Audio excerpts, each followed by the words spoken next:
importante. No pueden escribir. Se han olvidado de escribir. Si se cae al agua.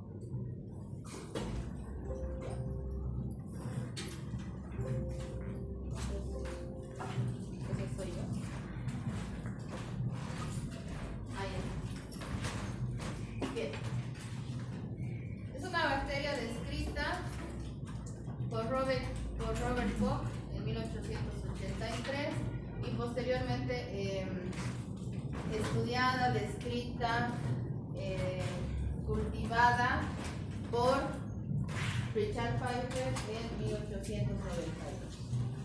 ¿Ya? Tenemos que pertenece al orden Pastorales, familia Pasterulácea, Haemophilus es el género. Y especies tenemos las más importantes: Haemophilus influenza, parainfluenza, Haemophilus ducreyi y Haemophilus aegyptus. ¿Ya? ¿A qué le suena hemo? Filo. Filo, filia, apetencia. ¿Ven? Entonces, recibe su nombre porque le gusta, tiene apetencia, necesita los factores que tiene la sangre. ¿Ya? Ya vamos a ver cuáles.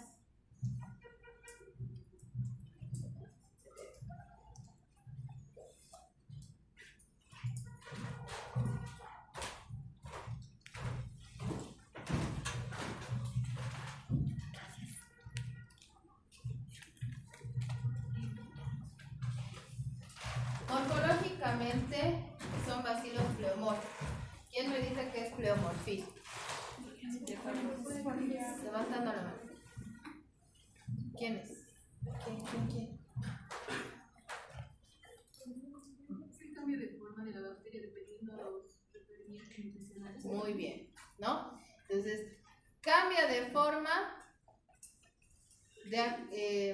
con el factor que es la nutrición, los nutrientes que tiene disponibilidad. Si no tiene, pues no mantiene su forma. Por eso muchas veces los vemos como bacilos, como cocobacilos, ¿sí? O con formas más irregulares, ¿ya? Y es gram negativo. Entonces, no se olviden que los hemófilos son gram negativos, ¿ya? En una tinción podemos observarlo de un cultivo que tenga ya 2 días, por ejemplo, que ya se acabó el nutriente. Adoptan distintas formas, ¿sí? Porque la pared necesita nutrientes, ¿verdad? Entonces, aquí vemos cocobacilos, vemos bacilos largos, bacilos cortos, ¿ya? Entonces, a eso se refiere el pleomorfismo.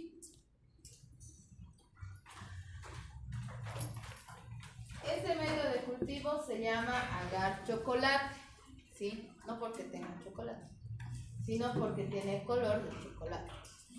¿Alguien sabe por qué tiene ese color? Ya. El agar chocolate se obtiene calentando el agar sangre a 80 grados centígrados. ¿Qué pasa si yo caliento eritrocitos a 80 grados centígrados? Hemólizos, ¿verdad? Hemólizos. ¿Para qué quiero hacer esto? Para que liberen los factores que tienen dentro del eritrocito, ¿ya? Entonces, este medio es mucho más nutritivo, más enriquecido que el agar sangre, ¿ya? Han visto Streptococcus pneumoniae, crece en agar sangre, ¿verdad? Tiene una hemólisis alfa, nos sirve para ver la hemólisis. En este caso, esos eritrocitos necesito que liberen los factores nutricionales para el hemófilos, que es exigente en nutrición, ¿ya? Entonces, ¿cómo van a ser las colonias en agar chocolate? Van a ser blanquecinas, algo brillosas, porque tiene cápsula, ¿sí? Es una bacteria capsulada. Y eso lo vemos en las colonias. Son medianas, miden más o menos 4 milímetros. Y tienen un olor característico que no se los puedo describir, tendrían que oler, ¿ya? Antes, crecen a 35 grados centígrados, de 35 a 37, con un 5% de dióxido de carbono, ¿ya? Necesitan ese factor adicional, ¿ya? ¿Dónde vive? Es una bacteria que vive en la nasofaringe principalmente, ¿ya? Es su hábitat normal, su hábitat usual. Ahí es microbiota normal de esa región, ¿ya? Y es por eso que también causa infecciones cuando cambia de su hábitat en las cercanías, ¿ya? Entonces, ¿cuál es su hábitat? Mucosa nasofaringe. Les decía que es anaerobio facultativo, necesita, puede crecer en aerobiosis o en anaerobiosis, ¿ya? Fermenta carbohidratos como la glucosa. Y estos son los factores que se necesitan para que crezca Haemophilus en el medio de cultivo. Y por eso se llama Haemophilus. El factor X y el factor B, ¿ya? No son números romanos, no es 10 y 5, ¿ya? Son factor X y factor B. ¿Por qué? ¿Por qué se llaman así? Y se pueden anotar. Porque decían, algo tiene la sangre hemolizada que le deja crecer y no sabían qué era, entonces ponemos X, porque no sabemos exactamente qué es, ¿ya? Pero después se determinó que es la hemina, que es una proteína que está en el eritrocito. Y el factor B es el NAD, ¿sí? El nicotinamida, adenín, dinucleótido.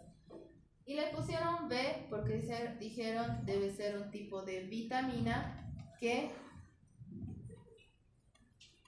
le da los nutrientes, ¿no? O sea, no es de números X, 10 y 5, ¿sí? Tiene otro significado, ¿ya?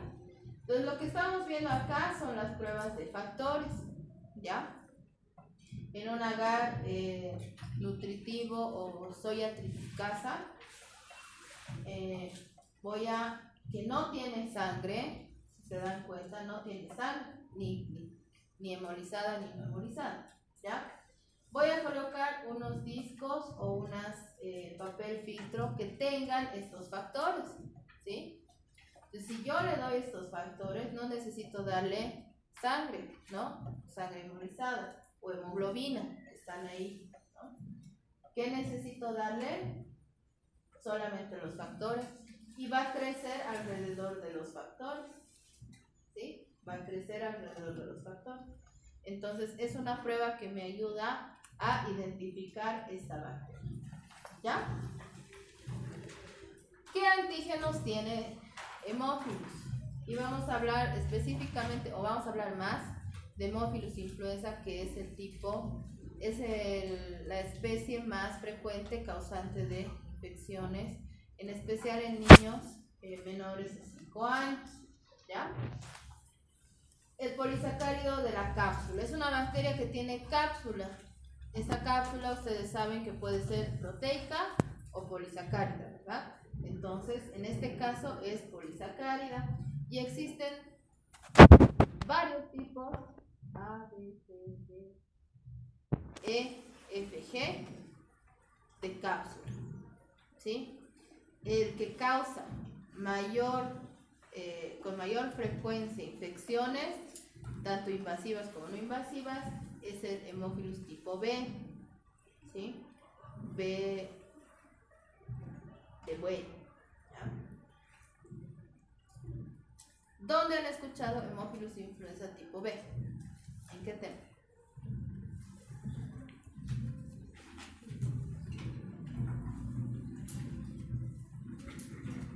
Han escuchado. Hasta se han anotado, seguro.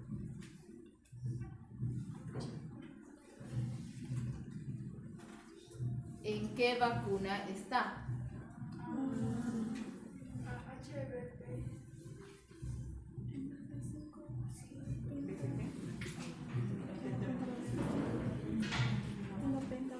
En la pentavalente.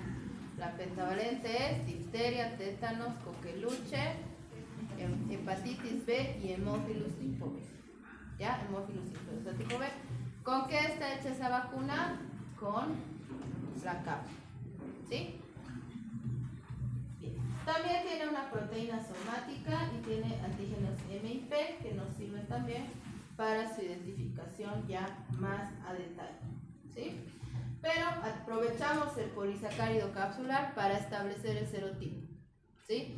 ¿Qué es establecer el serotipo? Es decir, este paciente se infectó con hemófilus influenza. ¿Qué tipo? B. ¿Sí? ¿Por qué? Porque tengo que saber si ese paciente se ha vacunado o no se ha vacunado, ¿no? Tengo que saber si ha funcionado o no, porque mi vacuna solo protege contra el hemófilus B, no el A, no el C. Si yo veo la cápsula y es de tipo C, pues no tiene vacuna contra ese serotipo. ¿Se entiende? Para vigilancia. Aquí está la cápsula. Cuando yo miro, hago una prueba de antígeno anticuerpo para determinar la presencia de cápsula con un antisuero específico. Se hincha, se ve así súper grande, ¿no? La cápsula polisacárica. También este es su principal factor de patogenicidad. ¿Por qué? ¿Quién sabe por qué? ¿Cuál es la función patogénica de la cápsula? No antigénica. Muy bien. Antifagocitosis. Entonces, por eso es una bacteria invasiva. ¿Sí? Invasiva. ¿Para qué sirven los pilis a las bacterias?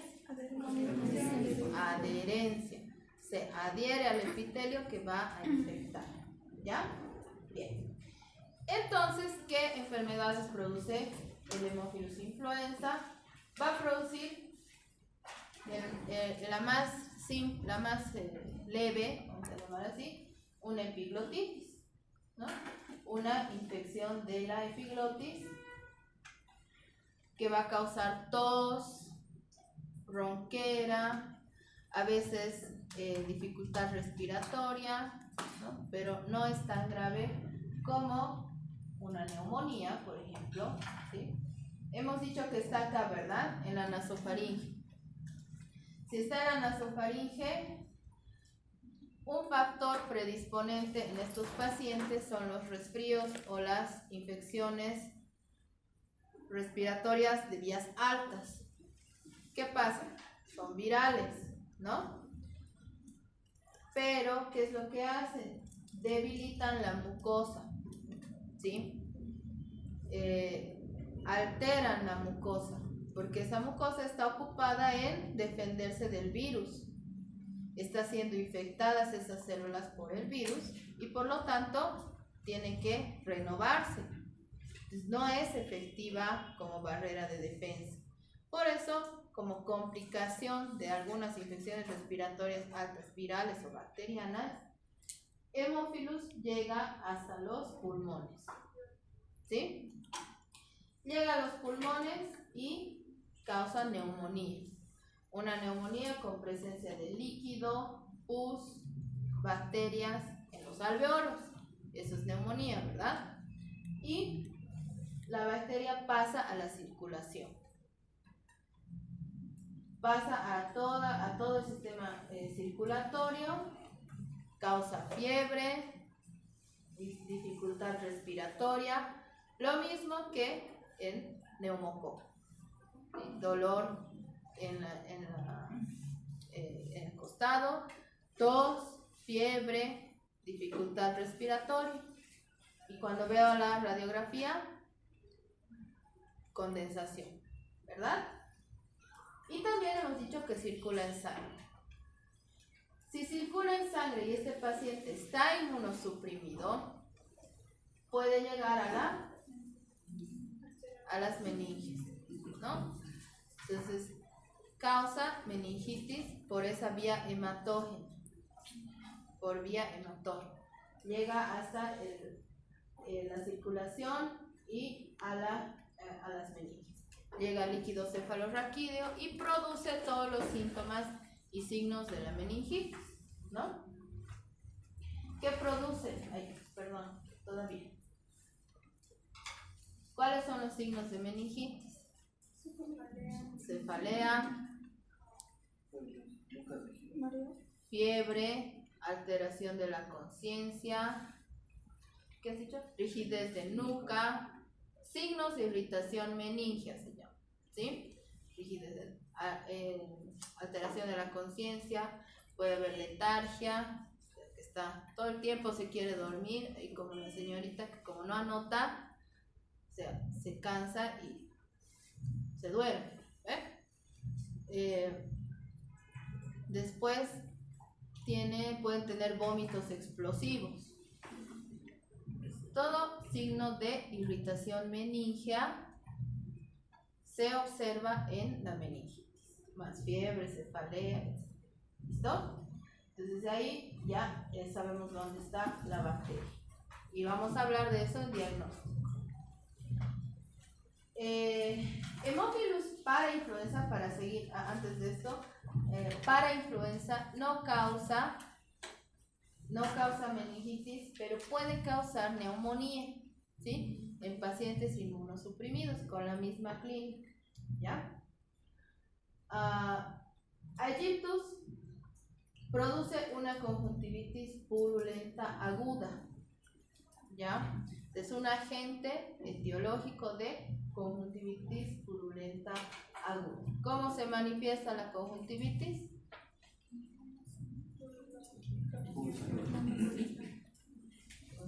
Primero, hiperemia, ¿no?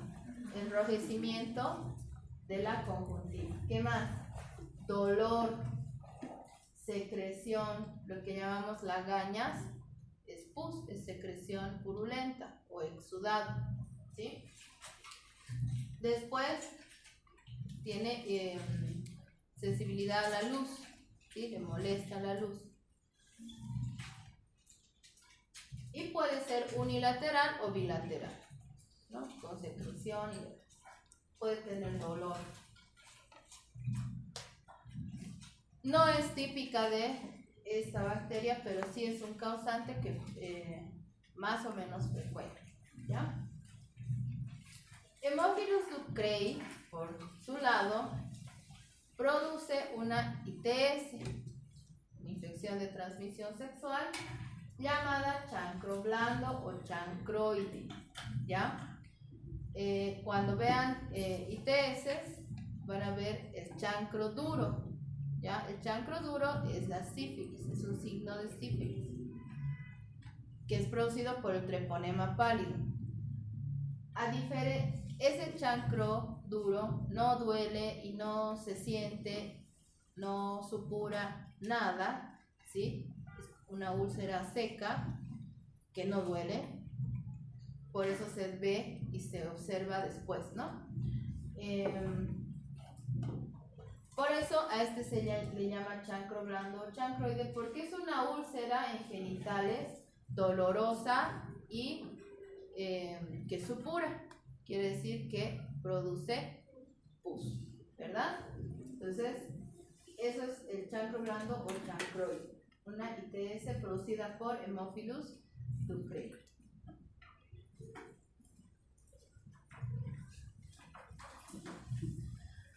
¿Quién tiene vacuna? Hemos dicho que es el Hemophilus influenza tipo B, ¿ya? Está en la vacuna pentavalente. ¿Cuál es el esquema? ¿A qué edad? Esquema. ¿Cuántas dosis? ¿A qué edad se empieza? 2, 4, 6, 3 y 4 años, los refuerzos, ¿verdad? Entonces, ¿de qué está hecha la vacuna para hemófilos? Que forma parte de la pentavalente del antígeno capsular purificado, ¿ya? Por eso se especifica, ¿ya? Y por eso produce inmunidad ante esta bacteria. Bien. Si nosotros hacemos un cultivo de saliva buscando hemófilos, vamos a encontrar que el 10% de la población tiene,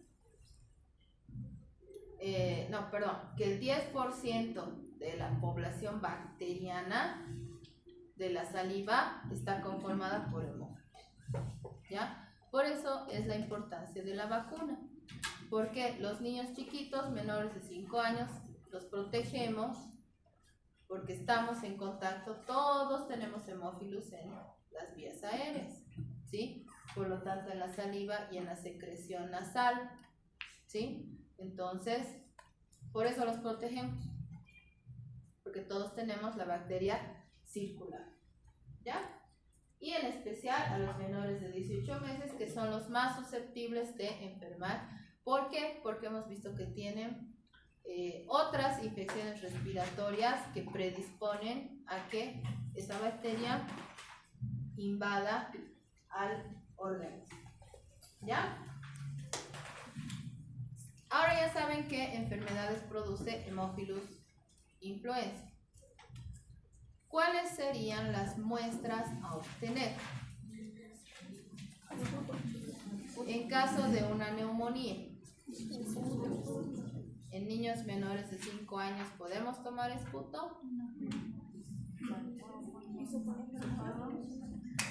¿Qué pasa si hago hisopado faríngeo? ¿Encuentro a la bacteria? Sí, encuentro. ¿Será la causante de la enfermedad?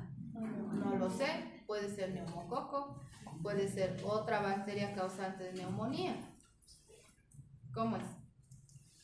¿Cuál es la muestra ideal si estoy hablando de neumonía en niños menores de 5 años? Ya les he explicado cómo va la cosa. ¿Dónde voy a encontrar a la bacteria? En la sangre. En la sangre. ¿Cómo se llama esa prueba? Hemocultivo. ¿Ya? Entonces se deben realizar hemocultivos seriados del paciente.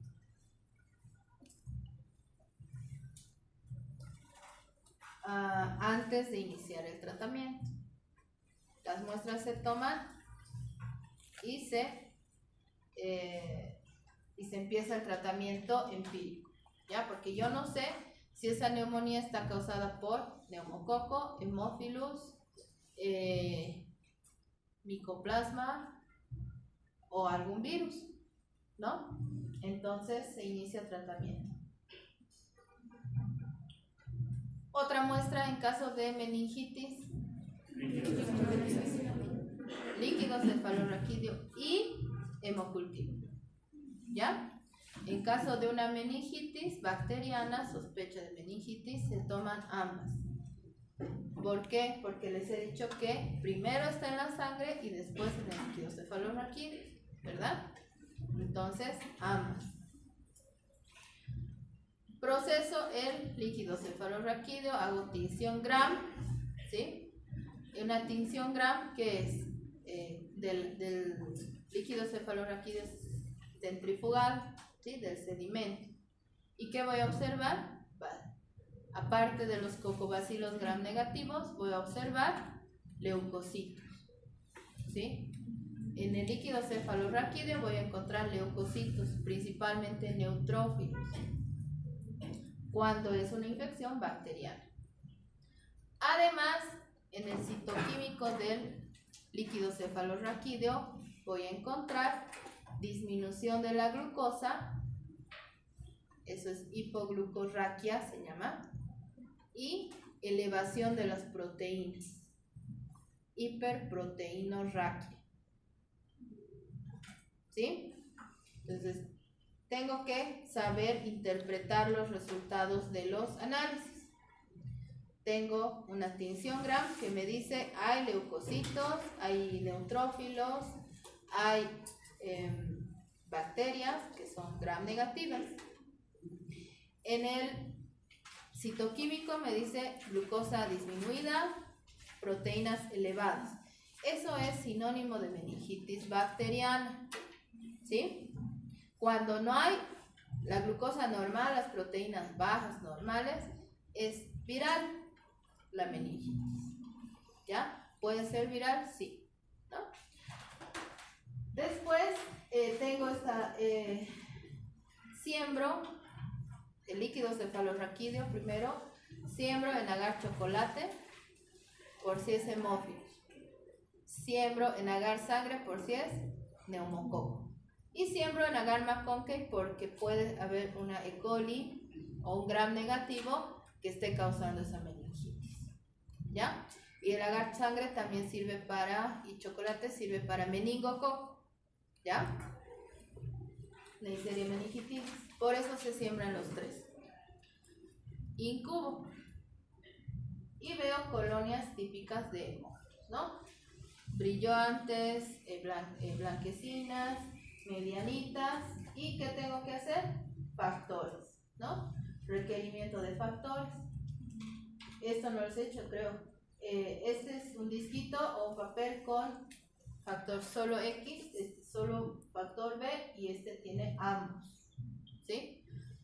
Sirve para diferenciar especies. Ahorita vamos a ver cómo puedo diferenciar con esto las especies, ¿ya? Obviamente voy a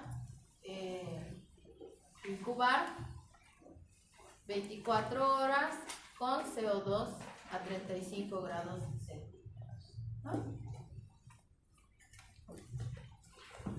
Fíjense, Haemophilus influenza y parainfluenza son catalasa positivos. Prueba de catalasa positiva. Haemophilus influenza necesita los dos factores y puede no crecer con CO2. Puede no crecer, pero sí utilizamos para que crezca mejor, ¿ya? El parainfluenza al revés. No necesita el X y sí necesita el B.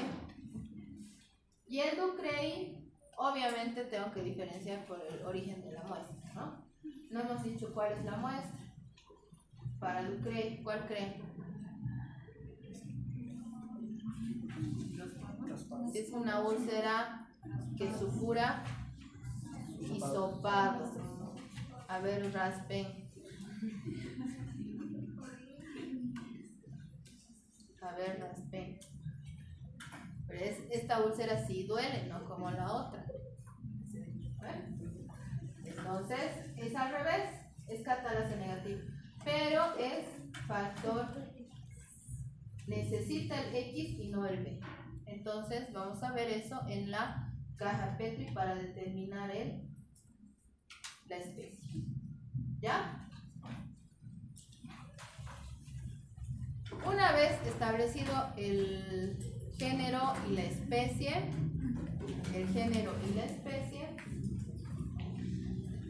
tengo que hacer el antibiograma. El antibiograma se realiza en agar HTM, ¿sí? ¿Qué quiere decir HTM? Haemophilus test medium, ¿ya? Es un agar que ya tiene los factores, ¿sí? Tiene los factores para que pueda crecer. Es transparente, tiene todos los requerimientos nutricionales para que esta bacteria pueda crecer y es transparente para ayudarme a mirar los halos de inhibición, ¿sí? ¿Qué antibióticos vamos a utilizar para este antibiograma? Ampicilina, podemos utilizar cloramfenicol, podemos utilizar cefalosporinas de tercera generación, ¿sí? Como la cefotaxima o ceftriaxona. Podemos utilizar la